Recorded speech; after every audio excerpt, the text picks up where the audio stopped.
नमस्कार दोस्तों, स्वागत है आप सभी का आपके अपने YouTube channel study with Amit पे। और हम पढ़ रहे थे एक्सरसाइज 5.2।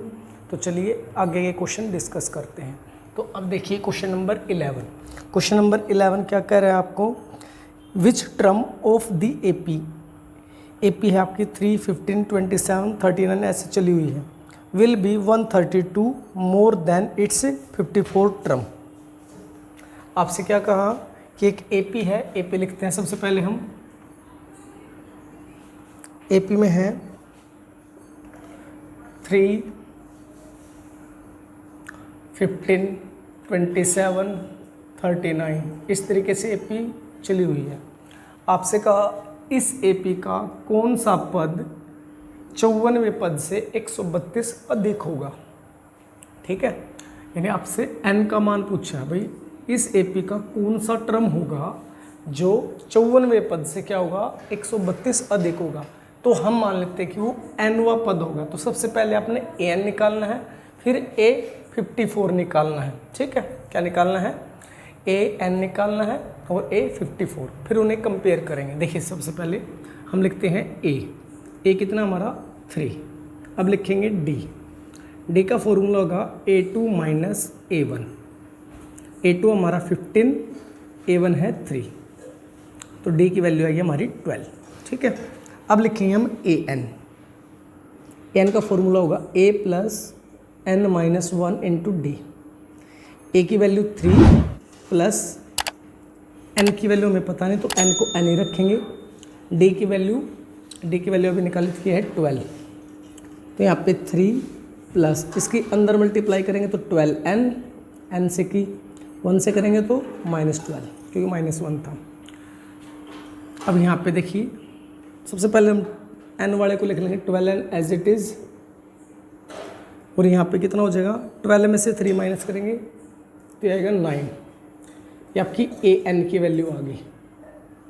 ठीक है, हमने ये टर्म मान रखी है कि जो a54 वाला टर्म है ना इसका, उससे ये ज़्यादा है। अब a54 निकाल लेंगे तो a प्लस यहाँ पे जितना नंबर होता है उससे एक कम करके d लिखते हैं, तो इसे लिख सकते हैं हम 53d।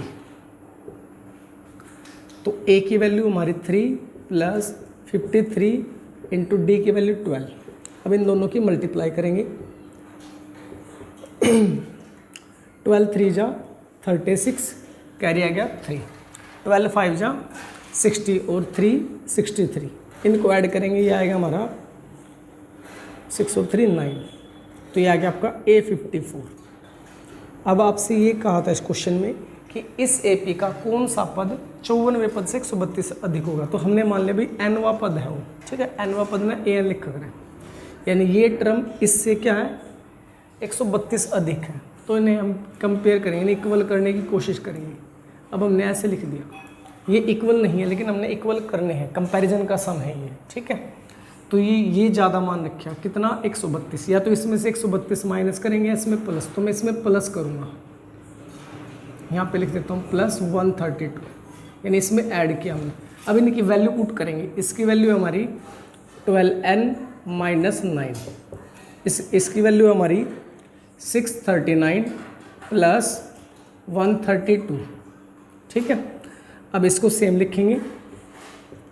अब इन दोनों को क्या करेंगे, ऐड करेंगे, 9 और 2 11, कैरी 1, 3 और 3 6 और 1 7, 6 और 1 7, ये माइनस का इधर जाओगा तो प्लस का, तो 12n इजिकल टू हो जाएगा 771, ये माइनस का इधर जाके प्लस का, ऐड करेंगे तो कितना हो जाएगा, ये हो जाएगा हमारा 9 और 1 10, 7 और 1 8, ये 7 एज इट इज़, ये मल्टीप्लाई में इधर जाके डिवाइड में, तो 780/12 से कैंसिल करेंगे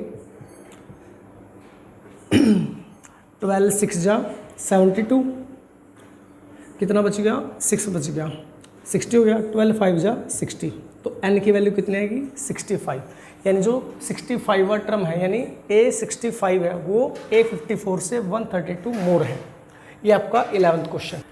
अब देखिए जी क्वेश्चन नंबर 13। क्वेश्चन नंबर 13 में क्या बताया गया हमें, how many 3 digit numbers are divisible by 7। आपसे पूछा 3 अंकों की कितनी संख्याएं 7 से विभाज्य है। तो हमें इसमें AP नहीं दे रखी, तो हमने सबसे पहले क्या करना पड़ेगा, AP बनानी पड़ेगी। तो 3 अंकों की यानी 3 डिजिट नंबर कहाँ से शुरू होते हैं, 100 से स्टार्ट होते हैं, ठीक है, और कहाँ तक जाते हैं, ये जाते हैं 999 तक, ठीक है। अब ये सारी AP नहीं ले सकते हम, AP कौन सी लेनी है इसमें से, यानी AP किस प्रकार की होगी, वे नंबर जो 7 से भाग होते हैं वहीं लेने हैं हमने AP में। तो हम क्या करेंगे, सबसे पहले इस 100 को लिखेंगे और उसे 7 से डिवाइड करके देखेंगे। अब करते हैं, काटते हैं इसे, 7 1 जा 7, यहाँ पे 7 1 जा 7, यहाँ पे बचा हमारा 3।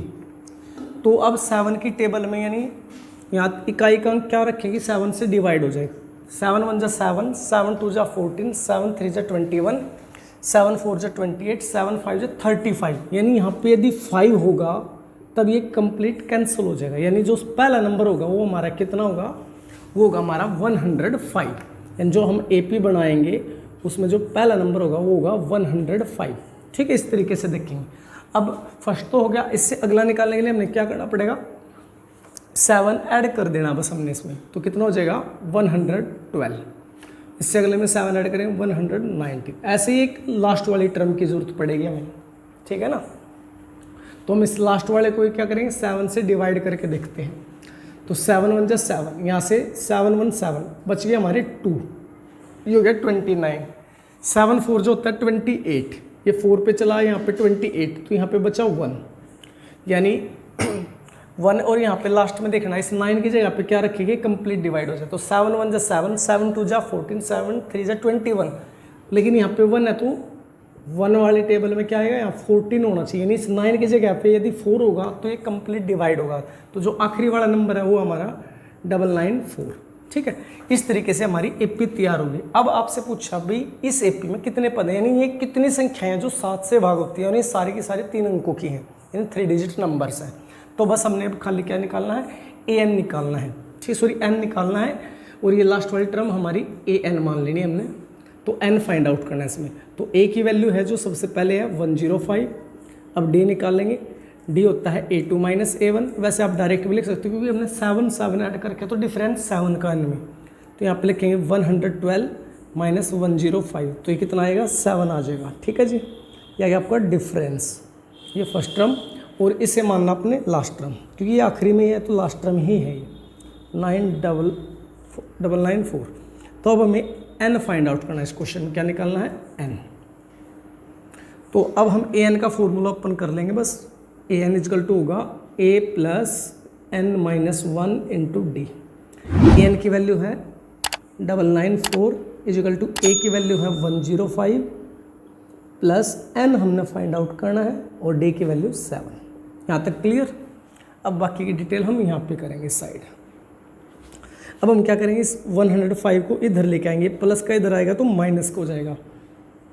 तो 994 - 105 इक्वल टू, ये बाकी की चीज़ें एज इट इज़ लिखेंगे हम, N - 1 × 7। यहाँ तक क्लियर। अब इनको माइनस करेंगे माइनस करेंगे तो देखो ये 994 है, तो इसमें से यदि मैं 100 माइनस करूँ तो 894 हो जाएगा। उसमें से यदि हम 5 माइनस करें तो 800 क्या आएगा, 89 आएगा, क्योंकि 94 में से यदि 5 माइनस करें तो, ठीक है। तो इधर हो गया N - 1 × 7, ये मल्टीप्लाई में, इधर आओगे तो डिवाइड में 889/7, इसे डिवाइड करेंगे, इधर हो गया N - 1, 7 से कैंसिल करो, 7 1 जा 7, 1 बच गया, 18 हो गया, 7 2 जा 14, यहाँ पे बचा 4, आगे 9 है तो 49 हो जाएगा, 7 7 जा 49, ये आपका यहाँ कंप्लीट कैंसिल।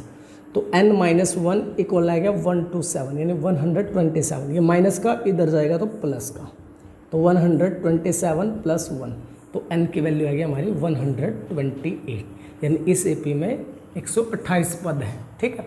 अब करते हैं जी क्वेश्चन नंबर 14। क्वेश्चन नंबर 14 की स्टेटमेंट देखिए एक बार। How many multiples of 4 lie between 10 and 250। आपसे पूछा कि 10 और 250 के बीच 4 के कितने गुणज हैं।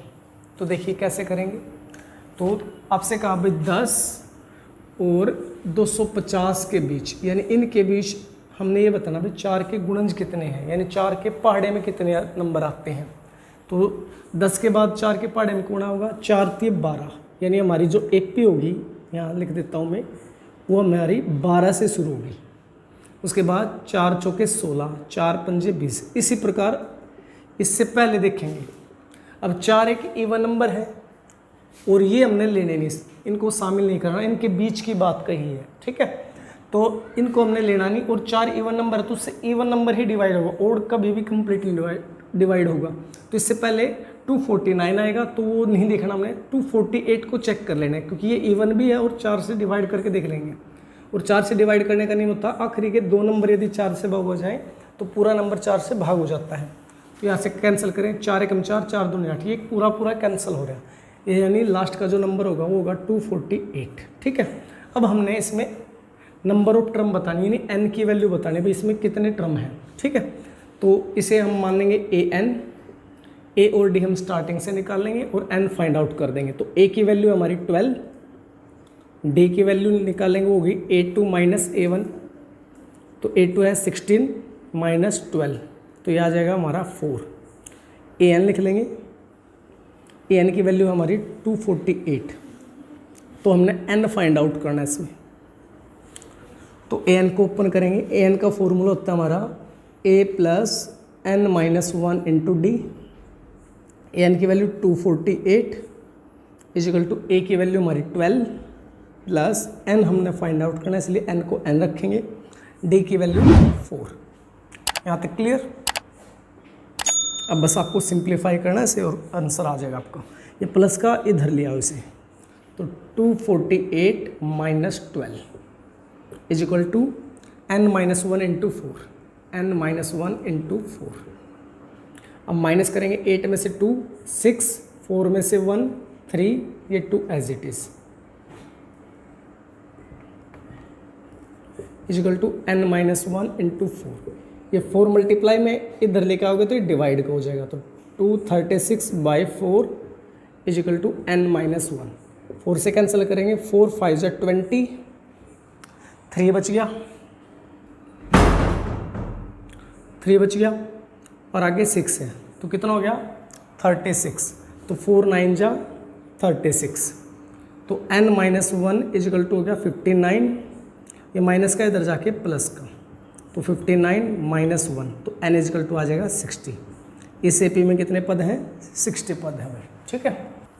अब देखिए जी क्वेश्चन नंबर 15। क्वेश्चन नंबर 15 में आपको क्या बताया गया है, ये देखिए, for what value of n are the nth term of 2 APs are equal. यानी आपको क्या दे रखा है, आपसे ये कहा गया है इस क्वेश्चन में कि n का किस मान पर 2 AP का nवां पद बराबर होगा। यानी आपको 2 AP दे रखे हो, आपने क्या निकालना, दोनों का nवां पद निकालना और उनको क्या रख देना, इक्वल रख देना, और आप n फाइंड आउट कर पाओगे। तो चलिए लिखते हैं हम सबसे पहले फर्स्ट AP को लिखते हैं। फर्स्ट AP आपको क्या बताएगी, इसमें बताई गई है 63 65 67, इस प्रकार चली हुई है। तो हमने इसका nth टर्म निकालना है, तो लिखेंगे सबसे पहले a हमारा 63। अब लिखेंगे d है हमारा a2 माइनस a1, a2 हमारा 65 माइनस a1 है 63, माइनस करेंगे आएगा 2, ठीक है, ये d आ गया। अब हम nth टर्म निकालेंगे। nth टर्म का formula a plus n minus 1 into D. nth term तो निकालने हमें, तो a की value 63 plus n as it is, क्योंकि n फाइंड आउट करने के लिए हम ऐसा कर रहे हैं, इस क्वेश्चन में भी हमने n निकालना है, तो d की वैल्यू 2, तो 63, इसको अंदर मल्टीप्लाई करो, ये आएगा 2n माइनस का 2। अब n वाला एक है तो इसको लिख लेंगे सबसे पहले 2n। अब 63 माइनस का 2 है तो ये आ जाएगा 61। ये आ गया हमारी पहली AP से nth टर्म। अब दूसरी AP से भी क्या निकालना हमने, nth टर्म, और दोनों को इक्वल रखना हमने, ठीक है। यहाँ लिखता हूँ अब सेकेंड AP जो आपको क्वेश्चन में दी गई है, वो है आपकी 3 10 17, इस प्रकार से चली हुई है, ठीक है। तो इसका भी हमने क्या निकालना है, nth टर्म निकालना है, तो इसी तरीके से निकालेंगे। सबसे पहले a लिखेंगे, वो है 3। अब d लिखेंगे, a2 माइनस a1 है इसका फॉर्मूला, a2 हमारा 10, a1 है 3, माइनस करेंगे आएगा 7। अब लिखेंगे इसकी nth टर्म, वो होती है a plus n minus 1 into D. a की वैल्यू है 3 प्लस n नहीं है हमारे पास, d की वैल्यू 7। 3 प्लस अंदर मल्टीप्लाई करेंगे, ये हो गया 7n माइनस 7, n वाली टर्म पहले लिखेंगे, ये हो गया 7n। अब 3 माइनस 7 तो यहाँ पे बचेगा माइनस का 4। अलग अलग साइन क्या होते हैं, सब्ट्रैक्ट हो जाते हैं। ठीक है, हमने दोनों AP का क्या निकाल लिया, nth टर्म निकाल लिया। और आपसे ये कहा था कि n के किस मान पे ये दोनों बराबर होंगे, तो हमने n वाला मान रखा था ना, तो ये भी फिलहाल दोनों nth टर्म बराबर रख लिए हैं क्योंकि ये बराबर है इसलिए। तो अब हम लिखेंगे an is equal to an। अब इनकी वैल्यू रखेंगे। पहली AP का an क्या था हमारा, वो था 2n प्लस 61। दूसरी AP का an क्या था, 7n माइनस 4, 7n माइनस 4। ठीक है, अब n वाले इधर ज़्यादा, तो n वाले को तो ले जाऊंगा मैं इस साइड और इस नंबर को ले आऊँगा इस साइड। तो यहाँ पे 61 ये इधर आएगा तो आ गया प्लस 4, इधर 7n था, ये 2n इधर जाएगा तो ये माइनस का 2n, तो यहाँ पे हो गया 65। यहाँ पे 7 में से 2 माइनस करोगे आएगा 5n, ये मल्टीप्लाई में इधर आके डिवाइड में, तो 65 को 5 से डिवाइड कर देना आपने। तो करते हैं 5 1 जा 5, यहाँ पे बच गया 1, 5 3 जा 15, तो ये आ गया 13। तो 13वां पद होगा जिसमें क्या है, इस AP का भी 13वां पद और इस AP का भी 13वां पद, दोनों क्या होंगे, बराबर होंगे। ठीक है, ये आपका क्वेश्चन नंबर 15। अब देखिए जी क्वेश्चन नंबर 16। क्वेश्चन नंबर 16 में क्या कहा आपसे, डिटरमाइन दी AP। आपने AP निकालनी है whose third term is 16 and the seventh term exceed by the fifth term by 12। यानी आपसे क्या कहा कि जिसका आपने AP निकालना है, जिसका थर्ड टर्म दे रखा आपका A3 दिया हुआ है, A3 दिया हुआ आपको 16, और इसका जो 7 टर्म है वो क्या है, वो 5th टर्म से 12 मोर है, एक्सीड है, अधिक है। तो हम क्या करेंगे, इनको इस तरीके से लिख लेंगे। वो जो 7 टर्म है वो 5th टर्म से 12 ज़्यादा था, तो हमने बराबर करने के लिए क्या करा, कम वाले में इतना ही प्लस कर दिया। ठीक है, तो इस तरीके की चीज़ें दी हुई हैं और आपसे कहा भाई AP फाइंड आउट करिए, AP निकालनी है हमें। ठीक है, तो हम क्या करेंगे, पहले 3 या 4 टर्म इसके निकाल के दिखाएंगे। ठीक है, तो देखिए कैसे करेंगे। तो सबसे पहले हम इसे ओपन करेंगे। A3 को क्या लिख सकते हो, A plus 2D is equal to कितना है 16, ये आपकी फर्स्ट इक्वेशन। इसको ओपन किया, अब इसको सोल्व करेंगे। A7 को क्या लिख सकते हो, इसे लिख सकते हो A plus 6D is equal to A5 को क्या लिख सकते हो, A प्लस 4D प्लस का 12 एज इट इज़। दोनों तरफ कोई चीज़ सेम हो तो उसे कैंसिल कर सकते हैं, A से A कैंसिल। ठीक है, अब हम क्या करेंगे, D वाले को D वाले के पास, इसको इधर लेके आएंगे। तो यहाँ पे है 6D, ये प्लस का इधर आओगा तो माइनस का 4D इज इक्वल टू हो गया 12। 6D में से 4D माइनस करोगे तो बचेगा 2D इज इक्वल टू 12। ये मल्टीप्लाई में इधर जाएगा तो डिवाइड में, तो 12 को 2 से डिवाइड करोगे तो 2 1 जा 2, 2 6 जा 12। तो D की वैल्यू आ गया हमारी 6, तो D इज इक्वल टू आ गया हमारा 6। अब D की वैल्यू क्या करेंगे, हम इस फर्स्ट इक्वेशन में पुट करेंगे ताकि हम फर्स्ट टर्म को फाइंड आउट कर सकें। तो put D is equal to 6 in equation 1। Equation 1 हमारी A plus 2D, A plus 2, D की वैल्यू 6 इज इक्वल टू है हमारा 16। A प्लस इन दोनों की मल्टीप्लाई करेंगे आएगा 12 इज इक्वल टू 16। ये प्लस का इधर जाएगा तो माइनस का, तो 16 माइनस 12, तो A की वैल्यू आ गई हमारी 4। ठीक है, यानी हमने फर्स्ट टर्म तो निकाल ली। AP में हमने फर्स्ट 3 या 4 टर्म दिखा देंगे, इतना काफ़ी रहेगा। ठीक है, तो अब सेकंड टर्म लिख लो। सेकंड टर्म होगी A प्लस D, तो A की वैल्यू 4 और D की वैल्यू कितने निकाल लेते हैं 6, तो ये आ जाएगी आपकी वैल्यू 10। A2 आ गया। ऐसे ही A3 निकाल लो। A3 इसका फॉर्मूला है A प्लस 2D। A की वैल्यू है हमारी 4 प्लस 2 इंटू D की वैल्यू है हमारी 6, तो 4 प्लस 6 2 जा 12, तो ये आ जाएगा आपका 16। ये तो हमें दी भी हुई थी, ये दे रखी, निकालने की ज़रूरत ही नहीं थी, तो बस लिख देते हैं हैंस दी AP। ठीक है, फर्स्ट टर्म क्या हमारी, फर्स्ट टर्म है 4, सेकंड कितनी 10, थर्ड 16, ऐसे चाहो तो आप आगे भी लिख सकते हो। कैसे लिख सकते हो एक बार देख लीजिए। जैसे हमने फर्स्ट टर्म 4 लिखी तो हमें डिफरेंस यदि पता है तो 6 है तो इसमें 6 ऐड करो तो 10, अब फिर से डिफरेंस 16, फिर से डिफरेंस ऐड करोगे तो 22, फिर से डिफरेंस ऐड करोगे तो 28। इस तरीके से एपी चलती रहेगी। ये आपका क्वेश्चन नंबर 16